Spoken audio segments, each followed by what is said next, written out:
Everything old is new again. America's entertainment pop culture talk show. It may well possess a rudimentary intelligence. I'm trying to think, but nothing happens. Felt a great disturbance in the force. Hello, I'm Mr. Red. Come on, Mark, like a job for me. Where's the goodies? Leave the gun.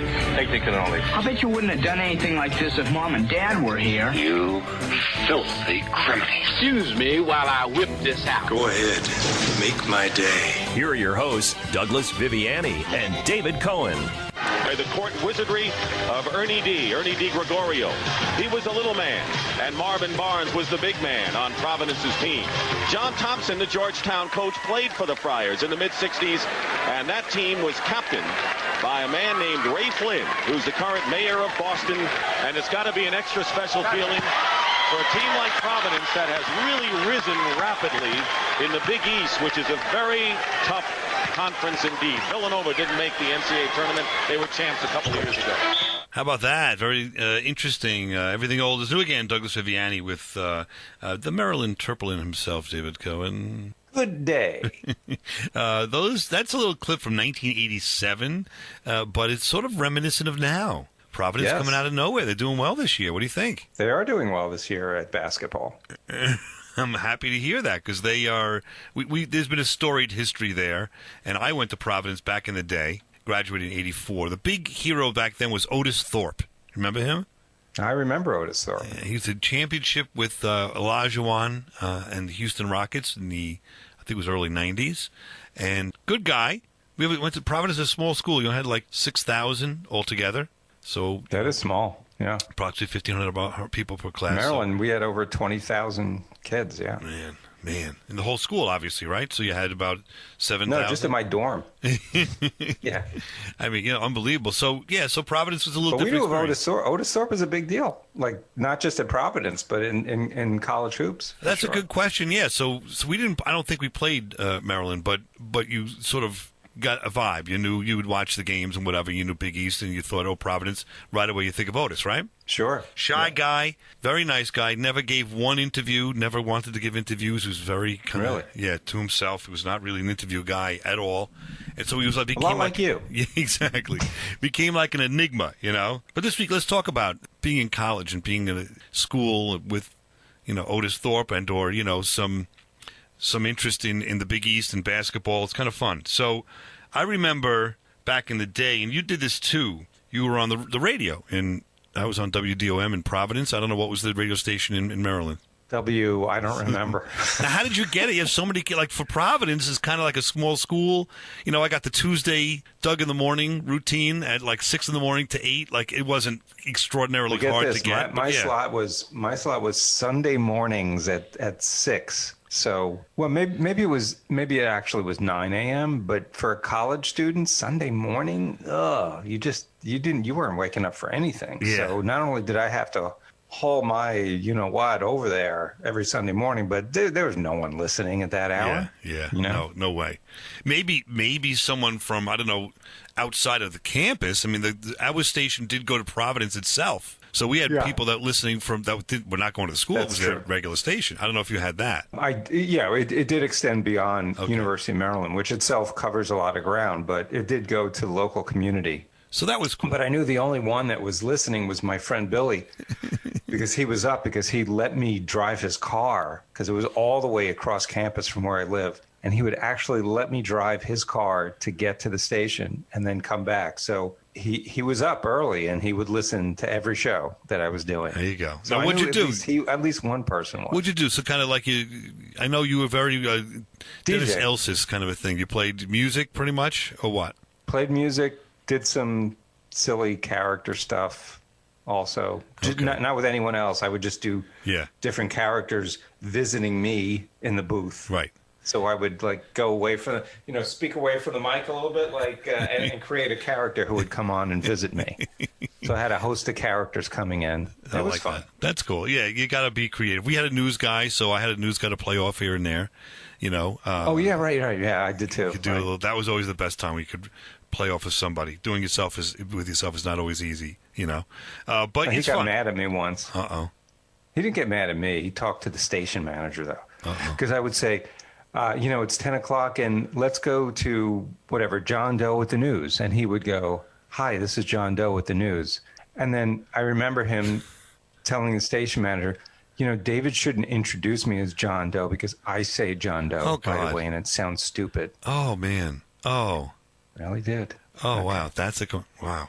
Well, at least you had a station manager. We had a station manager. The first thing I spoke to this Marty Moran. He was our station manager to get the gig. And he's like, you want to do it? Whatever. He says, okay, Thursdays at 4 to 6, you got the shift. I go, I'm in. It's fantastic. I was like second year. I couldn't believe this. Right away, I got a shift. Yeah, you're doing classical music. So I had to spin classical music for 2 hours. I didn't know Beethoven from Wagner I didn't know nothing. Did you tell them you knew about classical music? I told them nothing. But that was the shift that was open. I took it. I didn't question it. And then, then I got a call the next year from Marty Moran. Ray, you want a morning spot? Yes. And literally the guy, that was the 2 conversations I literally had with the guy. It was they didn't supervise. They didn't care. Everything was good. You could do whatever you want. And I did a lot of goofy things. So one week I did something really goofy. You try to do something like you have the guest, right, by yourself. I did something called what the heck did I call this thing? The peak of the week, I called it. Something interesting, funny, or weird, something different that would be played on the radio that you wouldn't hear anywhere else. And I do it twice a show. So finally, I don't know if you remember these two. This is really, really obscure. Bob and Doug McKenzie, remember these guys? From SCTV? Sure, they did the beer commercials. There you go. Rick Moranis and Dave Thomas, right? So they came out with a Christmas album, and part of the Christmas album was, this is ridiculous. I'm going to play it. You're going to kick out of this. Part of the Christmas album was they talk, and then they leave a spot for you to say something, and then they talk again. So it's as if you're in the studio with them. Does that make any sense? I see. So let me play it for you. It's going to come out horrible, but let me just play you a piece of it. And this is actually what I did on the radio then. I don't know if it's going to be. Just listen to this. It's just ridiculous. So this is your first time on the show, eh? You're not nervous, eh? No, Bob. I'm pretty comfortable. Can I get you a beer? Back bacon? No, thanks, Bob. I just ate. Say, you guys like my toque? Yeah, it's a beauty. You, Doug, you don't like my toque? Hey, Hoser. What? Our guest asked you a question. There's nobody here but me and you, Hosehead. Excuse me, can I say something? What? Oh, so now you're talking to our guest, eh, Hoser? Okay, but only because he tricked me, eh? Listen, you hoses, the only reason I came on the show is to tell you guys that the idea of having me as your guest is stolen. Well, it was his idea. Take off. It was not. Look, I don't care which one of you hoses ripped it off, but it's been done before on other albums, TV shows. All you've proven is that you are a couple of hosers yourself. Well, you're a hoser for going along with it this far. Yeah, and because, you're doing it with us, that makes you a thief too, eh? Hey, take off. I'm out. Yeah, well, you take off. Wait, give us one more chance. Oh, nice going. Look what you did. I don't know if that comes off, but that is legitimately passed as entertainment back on WDOM in 1982. I mean, it's terrible, right? But that's it's not lame with a capital L, but it's pretty lame. It's lame. However, I do that, and the phone rings. Someone liked it. I'm getting a phone call. I get a phone call. I say, "Oh, who is it? WDOM, whatever." You're there by yourself. You know that, right? It's all you. Sure. So you answer the phone. I put that record on or something, and this girl Francesca tells me that she's from Providence and she enjoyed the show. She always enjoys the peak of the week. Why don't we meet? Do you ever get this happen? What? She wants to meet. No. We had this place called Lupo's down in Providence, downtown Providence. Like an old place with a lot of different bands playing, whatever. I go, I don't know about this. I don't know if this is a good idea or a bad day, whatever. I'm going to give it a shot. All right. She's going to the Rhode Island School of Design. That's her. Rhode Island School of Design. Okay. All right, but that's in Providence and so forth. So, okay. She says, if you go there, wear your WDOM shirt, and I'll be the girl at the bar with the thigh-high boots and a skirt. Okay. So she knew what she was going to be wearing in advance, obviously. But, I mean, have you seen these thigh-high boots and skirt? And this is not... I'm not. Have you seen the thigh-high boots and the skirts? Have you seen this? I think I'm in over my head. I think I'm way over my head here. I got to bring somebody with me. So I bring my buddy Marty Bolton's going to come. Why did you bring someone with you? I had to. I was not going. Were you scared of her? Yeah. I was scared of the whole thing. Providence, somebody called. I thought it was a goof to begin with. I didn't think it was a real girl. So you think maybe you were being set up? Yeah, or something. yeah. There's something was going on. All right, I'm not going. Got it. Yep. So Marty is the manager of Providence College basketball team. So I bring him. He's a big husky guy, and me and Marty go there. We have a good time. We kind of get tipsy and whatever. And she actually met this girl with dance. And actually was a nice girl. We had a nice time. So we talk about it, and we talk about how who Marty is and all of this, and we talk about the basketball team, and she's a big fan. So we make plans that we are going to introduce her to basketball, Providence style, and she's going to bring a bunch of her friends from RISD and come to the Providence, to the game, and we're going to have a grand old time. And when we get back, we'll see what happens if we get that lined up. What happens and how Otis Thorpe possibly made me a legend as a result of it. Wait till Otis sees us! He loves us! You're listening to Everything Old is New Again, America's entertainment pop culture talk show with Douglas Viviani and David Cohen. It feels so good to be back here at the Dexter Lake Club. We'd like to do for you now a tune entitled Shamalama Ding Dong. So hit it.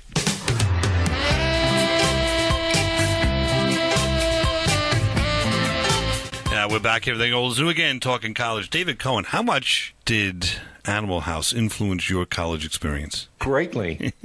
Was that Otis Day and the Nights? It sure was. When you mentioned Otis Thorpe, the first thought that came into my mind? I do know it. I'm going to do this. I'm going to answer your question with this. Wait till Otis sees us! He loves us!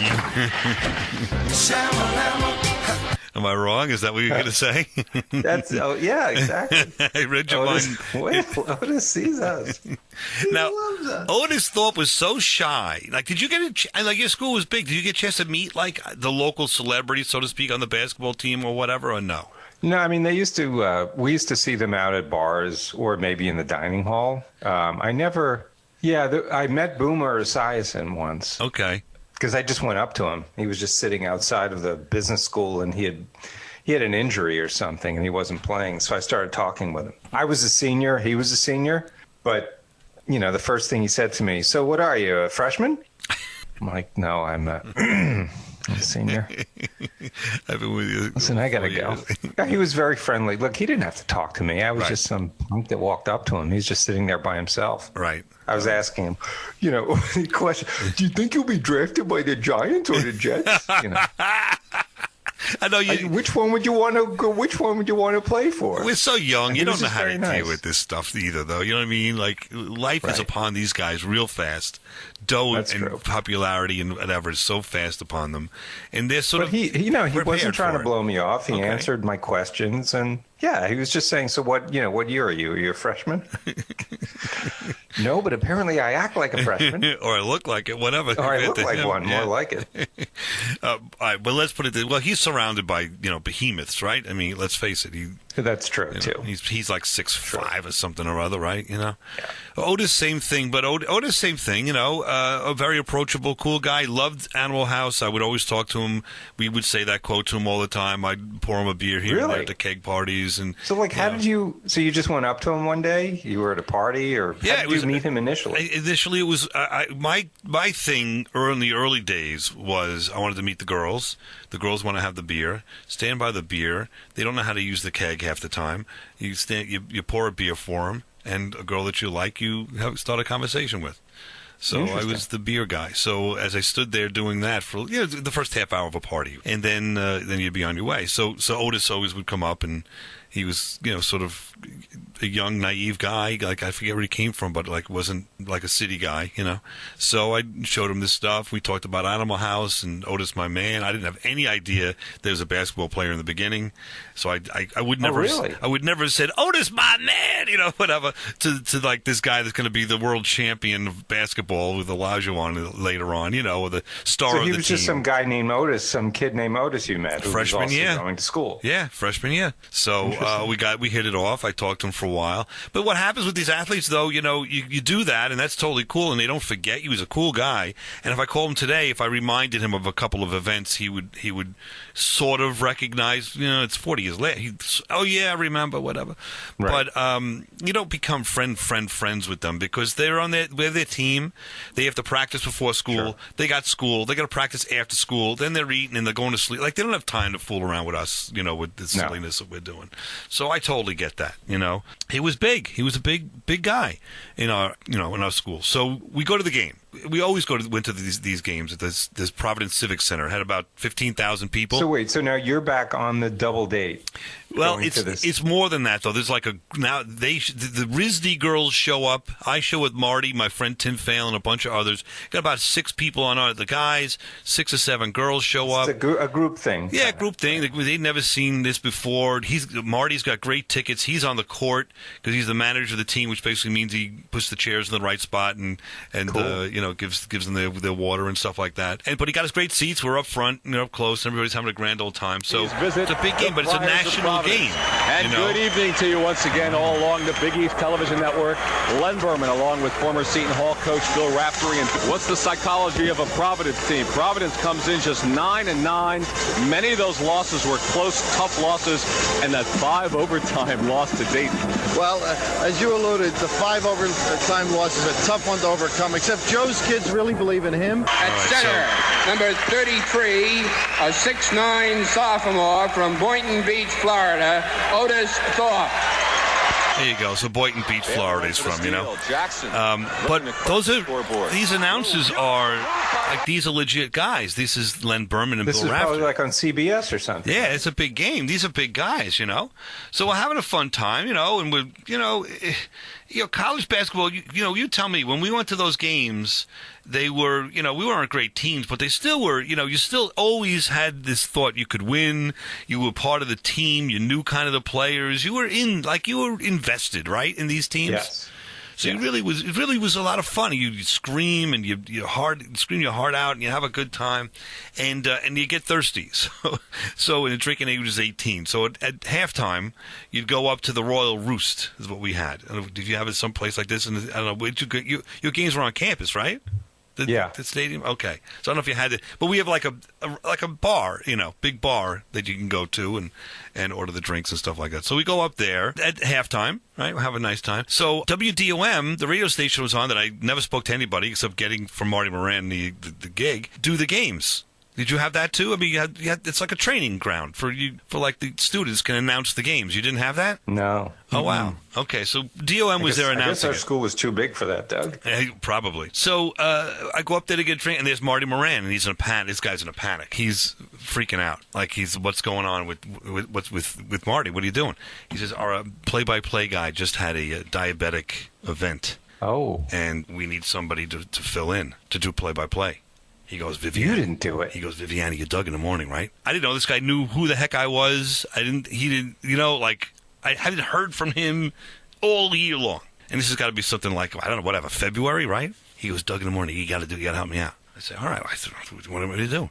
Go down, do the color. Color on the game? I said, I haven't done basketball. Do me a favor. Get it. Would you do it? I did it. I went down. Yeah, I'd probably be more comfortable with the play-by-play because I wouldn't be able to fill in I'd be uncomfortable filling in the technical aspects, the color commentary. I'd be more comfortable doing the play-by-play because that's just like mechanical. Right. Well, the technical didn't get too technical for me. I went back to my days of coaching Little League and sort of I talked about real pick. Basic. Yeah, that was a great pick. You see that thing they're passing around? That's called a basketball. Right, exactly. Yeah, that sort of thing.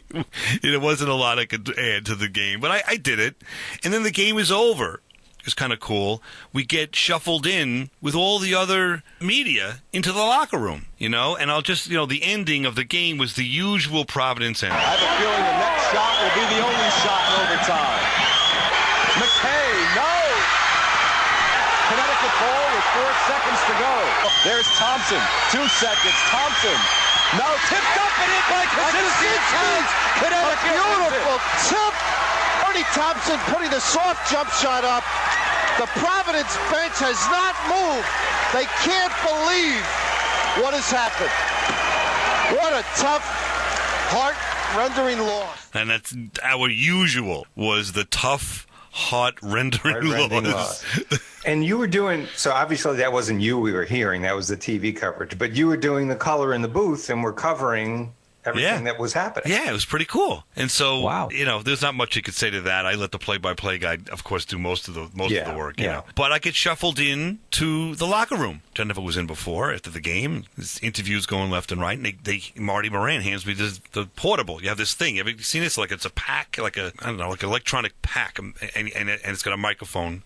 And but it goes over the air. You're live. So on an earphone. So they said, go get Otis to say something. Go to get Otis. Otis doesn't talk to anybody. Go get Otis. Go. All right, talk to Otis. I give it a shot. I say, Otis, what do you think of this year's team? It's pretty much my question. I remember that, and I do remember the answer. Just got to take one game at a time. That's always been my philosophy, and that's always will be my philosophy. Just one game at a time, and try to concentrate on what the team goal is, and stay with that. So, I got literally nothing out of it. You ever do those interviews? I literally got nothing out of it. Were we actually hearing him responding to your question? Yes, that's Otis answering my question. I could not find my part of it. Why couldn't we hear you asking the question? I couldn't find my part of it. But so that was Otis responding to you? Yeah. Well, you didn't ask a very probing question, so what was he going to say? Well, we just it's almost like saying, what school do you go to? Providence College. Exactly. It was that sort of question and answer thing. Well, they just had a heartbreaking loss, I'm thrown into this. I'm not a sports announcer. I don't know what to ask this guy, but you're right. It was not the greatest question, but I didn't want to offend him, You're sort of really respectful. You don't know what to do there. You're not diving in. I'm going to see him for a beer the next day at the next party or something. It's going to pop me over the head. Yeah, you're not going to say, Otis, do you feel personally responsible for the loss today? Exactly. You don't want to be controversial or anything. Otis, you could have passed the ball a couple more times, So you feel like you gave 100% today, Otis? Exactly. Anyway, so that was my opportunity to make it work, but needless to say, that broadcast only went out, to Providence per se, not to anyone in the Civic Center. So no one in the Civic Center, where all my friends were and all the girls were, did not, of course, hear me.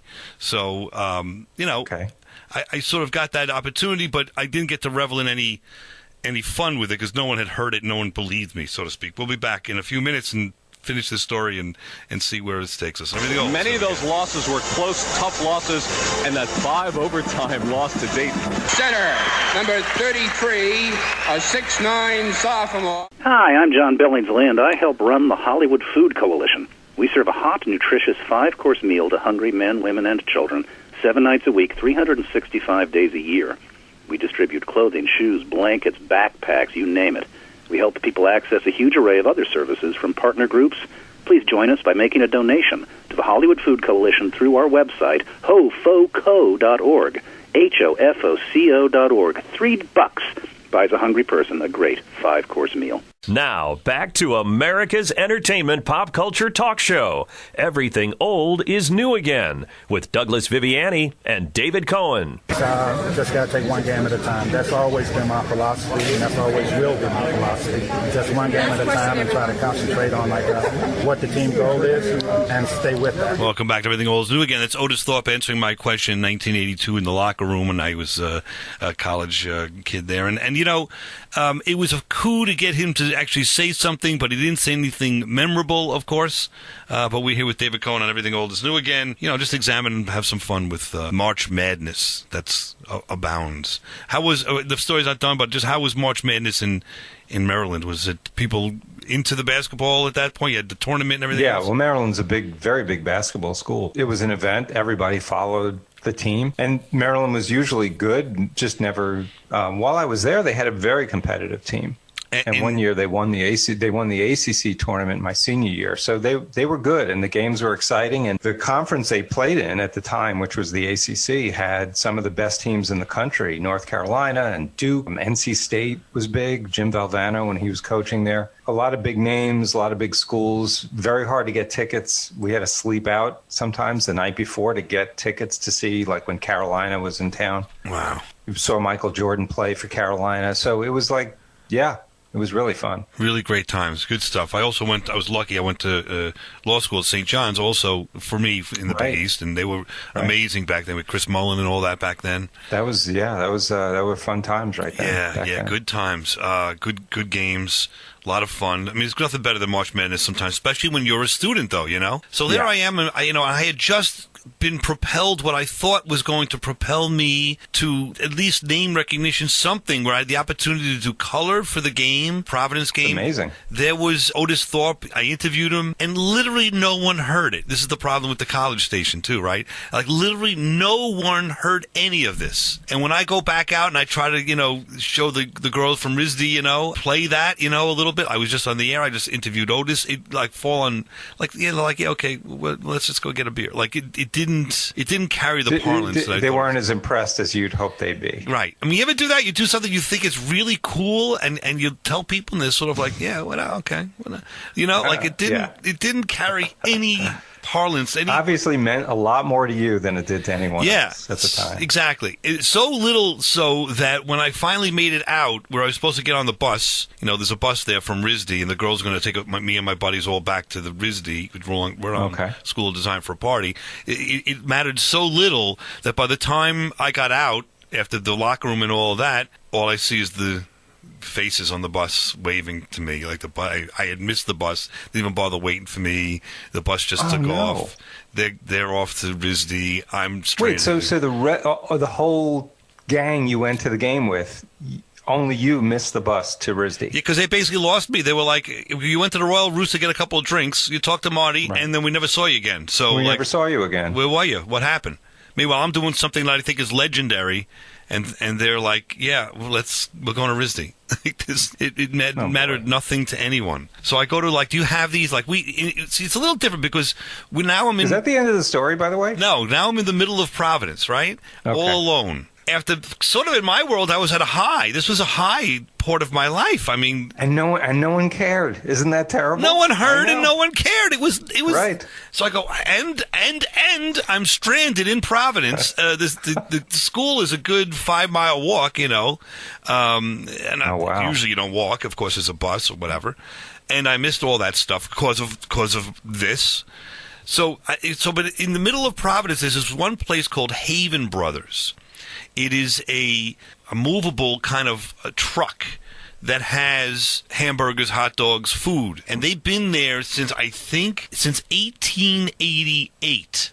It's morphed, but Haven Brothers, one form or another, a food cart truck where you go in, and it's almost like a train kind of a thing. You go in, you could sit on the counters, on the walls, there's like a little count, and you could order the food. Have you ever, you have something similar? I have something similar. I can see where the story's going. Well, so I go into Haven Brothers. I think they have a thing called a murder burger, which is a big deal. So, but I just give you a flavor. I'll give a little something. Diner Westbourne here in Providence has a horse-drawn lunch wagon. Oldest diner on wheels. That's what we've heard. Let's go to Haven Brothers. Got my coat off, rolled up my sleeves, ready for my triple murder burger. What goes into this beast of a burger? Well, first I take 3 patties. Okay. Each patty is 3 ounces. Well, half a pound? About that. Okay, cool. Sauteed onions. Love the sauteed onions. Sauteed mushrooms, bacon. Gotta have bacon. All mixed together. I'll tell you do a fried egg on there, too. I do. They're very after popular. Midnight. Especially after midnight. See, really, that's what everybody goes for. I wasn't in the mood for that, but it doesn't even, there's 3 patties, it's a lot of stuff. But that's a lot more refined. That commercial, whatever that was, is a lot more refined, right? Than the actual experience? The actual experience. The actual experience is much, much closer to this. Cheeseburger, 4 Pepsi, 2 cheap. Cheeseburger, 2 Pepsi, 1 cheap. Right. So there you go. So, for Saturday night. So I go in, and, I'm a little down. I go, okay, I might as well get something. Now, back in the day, I used to eat at these things all the time. They have their own parlance, their own words when you order something, right? So I'm going to tell you what I would order, and you tell me if you know what this is. All right? Okay. Yeah. Well, first of all, the guy in front of me in the line, he orders a hockey puck with frog sticks. You have any idea what that is? Is that a burger and fries? Yeah, a burger well done with French fries. That's all right. Okay. You got that. Yeah. All right, that's cool. I ordered a Pittsburgh burger on the roof, drag it through the garden, pin a rose on it with axle grease. I can almost remember saying that. It's a burnt burger on the outside, which is a Pittsburgh burger, but rare on the inside, with lettuce, which is through the garden, tomato through the garden, pinna rose on it, which is an onion, and axle grease is butter the bun. Axle grease is butter. Okay, all right. Got it. And then the guy behind me orders a bloodhound in the hay with $1 million on the platter. Do you have any idea what that is? No. Bloodhound on hay is a hot dog with sauerkraut. I guess we're exaggerating here, but that people do order this like this. And baked beans is the $1 million on a platter. Anyway. Why is baked beans $1 million? I guess $1 million things that are on the platter. Look, there's a lot of them there. I don't know. What can I tell you? So, and I'm looking for a spot to sit down. I get my thing. And you can eat there, which is kind of cool. But constantly the Haven brothers are saying, no campers here, no campers, which basically means sit down, eat, and leave. You can't camp yourself and just hang out, right? So some guy gets up from that statement, and I sit down. And as I sit down, I look over to my left, and who do I see but Bill Raftery, who just announced the game. Oh, wow. And over his shoulder, huge. standing up, is Len Berman. Both of them are sitting there eating burgers at Haven Brothers, which is right by the Providence Civic Center. I mean, it's like walking distance. Yeah. It kind of makes sense. So I look over. And Bill Raftery was a huge college basketball color person. Absolutely. Great guy. He did it for at least 25 years, right? Yeah, long time. And he only did that, like, he was only known for that. That wasn't like he... Bill Raftery, just for the college hoops, Yep. Like, Len Berman did all this stuff, and this is it was his niche. So I look over, and I'm telling you, man, at 19, you're intimidated by all these people. There's no doubt. You're kind of like... Oh, yeah. So I'm, like, very self-conscious. And Bill Raftery kind of gives me the elbow. And I think I'm like too close to him or something. But these are the these seats are not sitting movable. like at a counter. Yeah, they're not movable seats. You know what I mean? They're stuck to the ground. Right. So I can't. I move over a little bit. He just does it again. And I look over. He goes, "Hey, nice job with Otis Thorpe today." What? Come on. Yeah, Raftery. Listen, Bill Raftery knows everything about everything in college ball, right? He tells me, he goes, "I thought Otis doesn't talk to anybody." I said, "Oh my God." Yes, I said, yeah, thank you. Yeah, I know him from school, and I got him to say something, but it wasn't too much. He goes, "Listen, anything you get somebody to say and you put it on tape, it works. You did a good job." And he starts talking to me about announcing and about how he started, and he started as a young man it just goes through, and he was a really nice guy. In between my Pittsburgh burger and all that, I'm talking to him, and eventually cut to a couple minutes later, I have no way home back to Providence. Don't you know that these two guys get in the car, a cab, they don't they're going back to the hotel. They go, and I told them about Doug in the morning, so of course that's the moniker. Hey, Doug in the morning, you going to be okay, whatever? I go, yeah, I got to go walk back to Providence. Walk. Literally, they put me in the back of the seat of the cab. It was a cab at the time, no Ubers, and they paid for a ride to ride me back to Providence. I get out. I get into the dorm. All is well with the world. I see my buddy Mark Ricker, who's a baseball player for the school, and he had to stay in. And there's the one guy, Mark Ricker, a friend of mine. He also says, "Heard you with Otis today. Good job today." So I slept well that day because I had my buddy Mark Ricker, fun guy, listened, and a compliment from Bill Raftery. The heck with the Rizzy girls. It all came together from the radio station. That's not so bad. Great. Not so bad at all. Yeah. So there are days. And even just the acknowledgement by my one buddy that had heard that was enough, because then when the rest of them come in, he can say, yes, this did happen. You know what I mean? Like, yeah, I saw you get out of the cab. You had some validation. Exactly. Otherwise, it wasn't going to happen. So there it is. There's my little taste of Providence. That was the best I could do with respect to my experience at Providence College. That was pretty good. Nice little time for ourselves. We did okay, as I'm sure you did. Many of those losses were close, tough losses, and that 5 overtime loss. Now, back to America's entertainment pop culture talk show. Everything old is new again, with Douglas Viviani and David Cohen. Where's that roast beef? Don't ask me this anymore, Modell. Yes. You gonna finish that? Yeah, I'm gonna finish it. I paid for it. I'm not gonna give it to you. If you're not gonna finish it, I would eat it. But if you're gonna eat it, you're gonna... What do you want? Say the words. No, go ahead. You can eat it. You eat it. That's all right. Say the words. I want the roast beef sandwich. Say the words, and I'll give you a piece. Would you guys cut this out? I mean, every time. Well, if he doesn't talk, he just... Well, you know what he means, right? Yeah, I know what he means, but he beats around the bush. He beats around the bush. If he'd say the words, I'd give him a piece. If I wanted it, wouldn't I ask you? Then ask. You know you just let it go. You know he wants it. Annoying. I'm annoying. I'm trying to eat a meal by myself. If you want to give him the sandwich, give him the sandwich. If you don't want to give him the sandwich, don't. I don't want to give him the... Well, then just eat the sandwich and shut up. David Cohen, Douglas Viviani here on Everything Old is New Again. Diner, do you remember that movie? I know you love that movie. Oh, I love that movie. And that you know what the problem with you, Modell, is you don't chew your food. You just swallow it, and it sits there in your stomach like a lump. Yeah, I can recite that movie. Well, just before we get there, because we just talked about Haven Brothers Diner, an epilogue to that place. And not to that place, but to this story, is I got back and so forth, and I never really saw Marty Moran again until a couple years back. There was a Providence College WDOM reunion, and we got some words here. I didn't tape this. This is from WDOM. They have a lot of stuff they tape and keep, and I was able to archive this from him. Also, I was communicating with him. Just a little something about his theory. We're in Providence, Rhode Island today at Providence College. Just had a great seminar with alumni of our college radio station, WDOM, and heard from three people. One is John Hennessy, had a career in broadcasting hockey, and Marty Moran, who has been in the radio business in New England, also now does voiceovers. And Marty, you're going to get the last word in. Well, what I think is that if you're the program director or the operations manager or the general manager, they had enough on their plate. So if you could come in with a certain set of skills, but also decide that I'm just going to go for it. I'm going to have a lot of enthusiasm. I'm going to be creative. I'm going to not need somebody to tell me what to do. I don't need to be micromanaged. I think that goes a long way. There we go. We're back here. Everything goes new again. A little something there. David Cohen, do you... was your station manager like he was so hands off that I literally didn't even know that he knew I existed until that night, and he recognized me and asked me to help out. Did you have? You say you had one person kind of went to the station manager and complained about your introduction to him.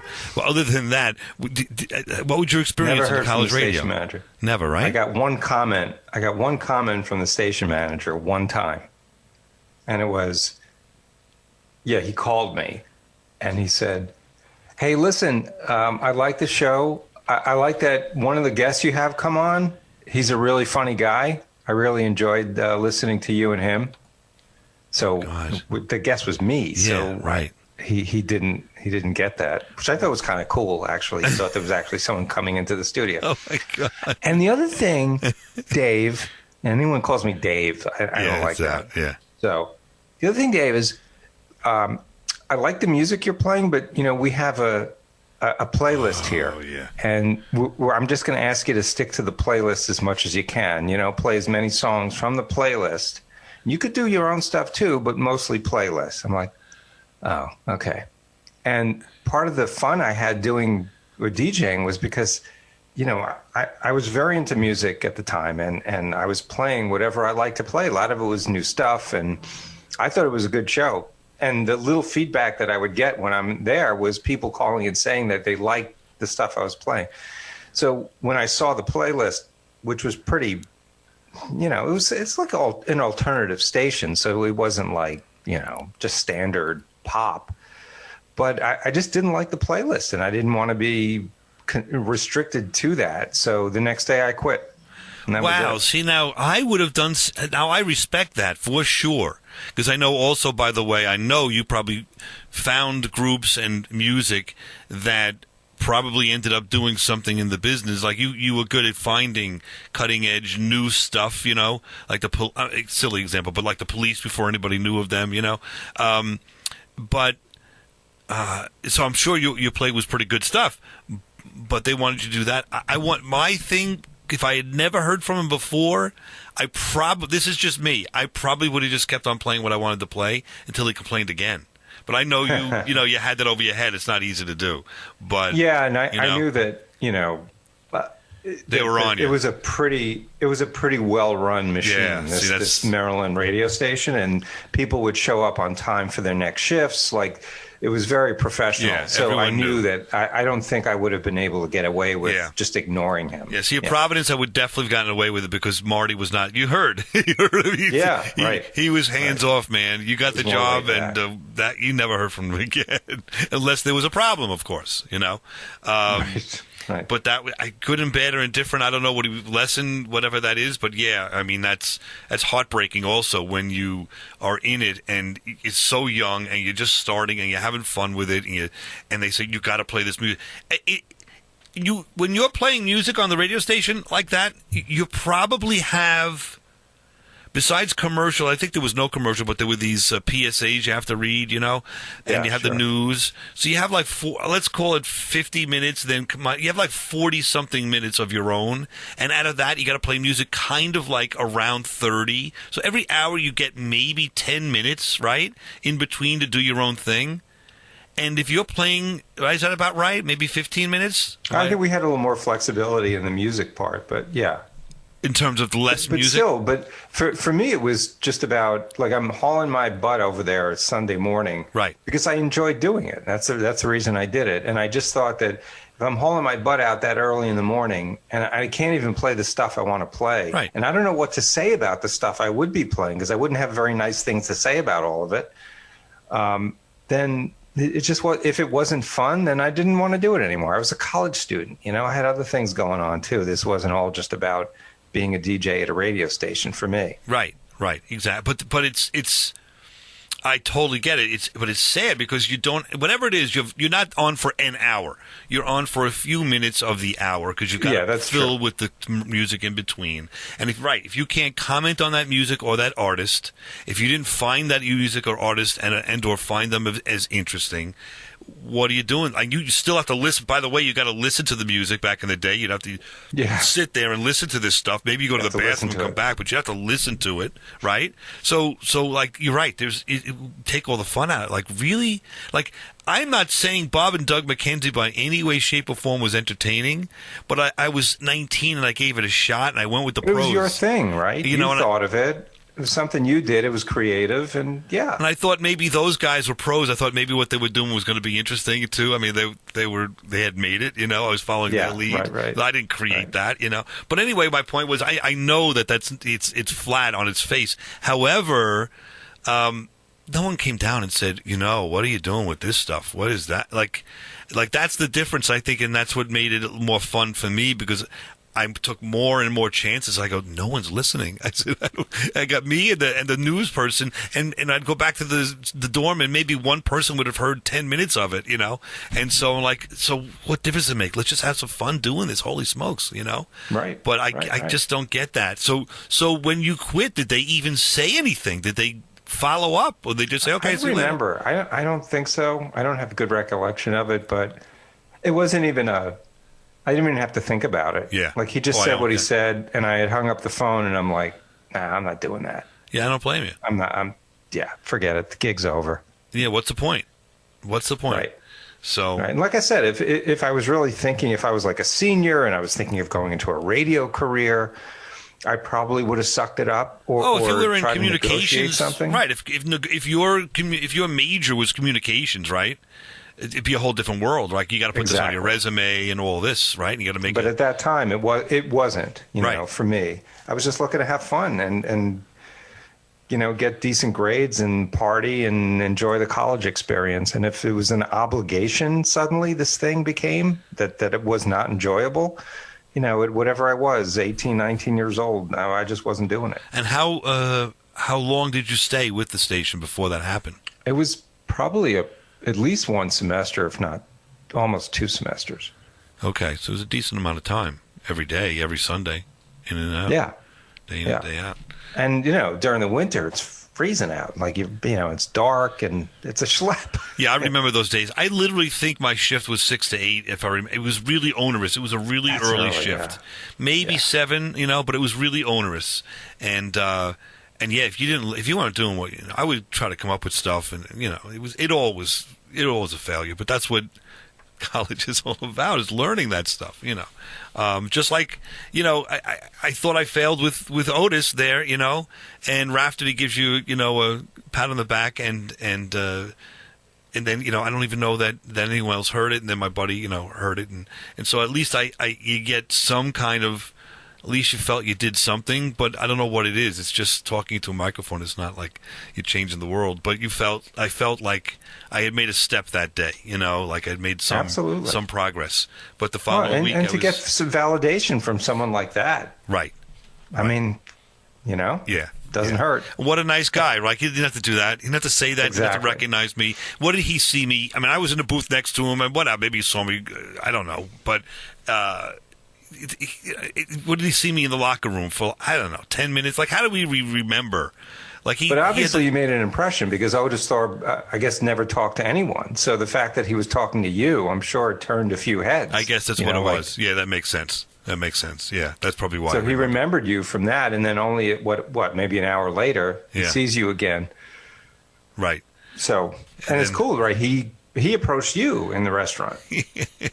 Or at the bar, right? You didn't go up to him, oh, hi, Bill. Yeah, right. No, he was having his murder burger, and I was having my Pittsburgh, and you know, I was minding my own business. It was just like fate, you know. It's just right. Anyway, so there it is. We'll be back next week to continue all the fun and thrills with David Cohen, Douglas Viviani, right here. If I searched this whole